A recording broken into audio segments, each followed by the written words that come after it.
Good morning, dear students. Welcome back to your another session of your online classes. Children, we were studying about lesson number 9, force and laws of motion.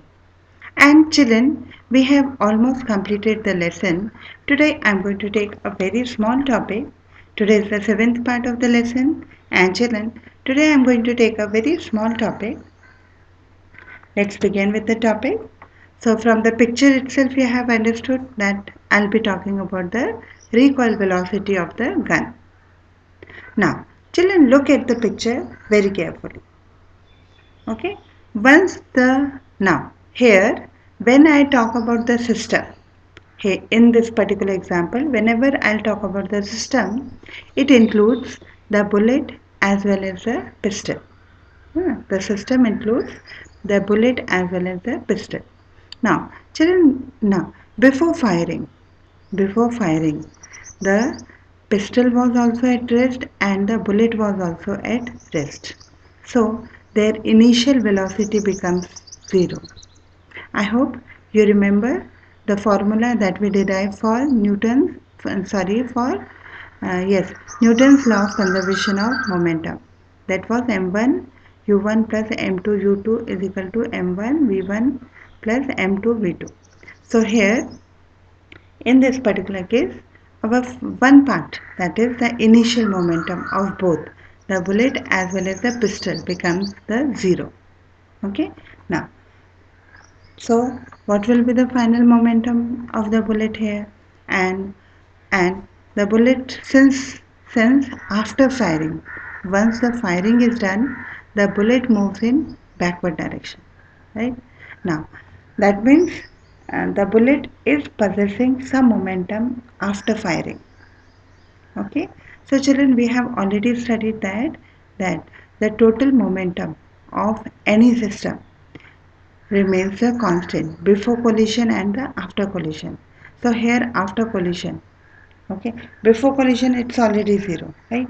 Now after collision, the bullet acquires a momentum, and that equal momentum has to be acquired by the pistol, but in opposite direction, so that they cancel each other and our total momentum of our system before firing and after firing becomes zero.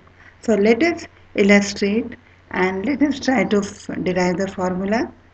I hope you are able to understand, children. Recoil velocity of gun is an example of Newton's third law of motion. I gave you this example, children, in Newton's third law, and that time only I told you that I'll take this topic in detail later.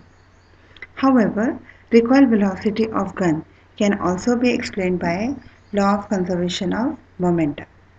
The bullet is inside the gun and the gun itself forms a system. This I explained you just now. Now children, before firing, the gun and the bullet are at rest. Hence, the total momentum of the system before firing is zero. Once the bullet is fired, it moves in forward direction. Since there is no external force acting on the system, so the total momentum, that is before collision and after collision, must be zero. And it can only be possible, children, if the gun moves backward with the equal momentum of the bullet. That is why gun recoils or guns move backward. I hope you have understood. This is the same written form which I explained you with the diagram. Now, children, the velocity by which the gun moves backward after firing is known as recoil velocity. Let us consider that mass of the bullet is small m. Velocity of the bullet after firing is small v. Mass of the gun as capital M and velocity of the gun after firing as capital V. Okay. Since the system is at rest before firing, so the total momentum of the system, that is the gun and the bullet before firing, is equal to zero. Right? So before, that is the initial momentum of both gun as well as the bullet is zero. Okay. Now let us try to find out the total momentum of the system after firing. Okay, so that will be momentum of the gun plus momentum of the bullet. Okay, so children, mv will be the momentum of the gun and small mv will be the momentum of the bullet. Now, according to law of conservation of momentum, the momentum of the system before firing is equal to the momentum of the system before firing. Okay, so our equation becomes mv plus mv small mv is equal to 0. Okay, now we transfer this momentum of the bullet towards the right hand side. What do we get, children? The sign will change from plus, it will get reduced to minus. So momentum of the gun is equal to momentum of the bullet. Right?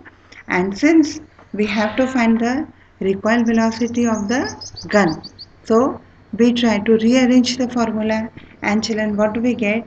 We get the mass of the bullet divided by mass of the pistol multiplied by velocity of the bullet, and in this way we will be able to calculate the recoil velocity of the gun. So children, this is one numerical that I am giving you. Okay, here mass of the bullet is also given, here mass of the pistol is also given, velocity of the bullet is also given. You have to find here the recoil velocity of the pistol. So this is your one assignment, and the same numerical I'll continue when I take your classes on Monday. Now children, Monday and Tuesday we will be solving some of the numericals based on the lesson number 9. Okay, thank you, and I hope you have understood today's concept, a very small concept, a very important concept. It's always asked in the exam. Okay, children, please do keep writing all the notes that I am giving you. Please understand the derivation and try to again and again derive them on their own, right?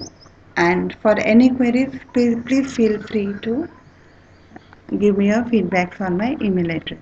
Okay, thank you and God bless you. Take care of yourself, children.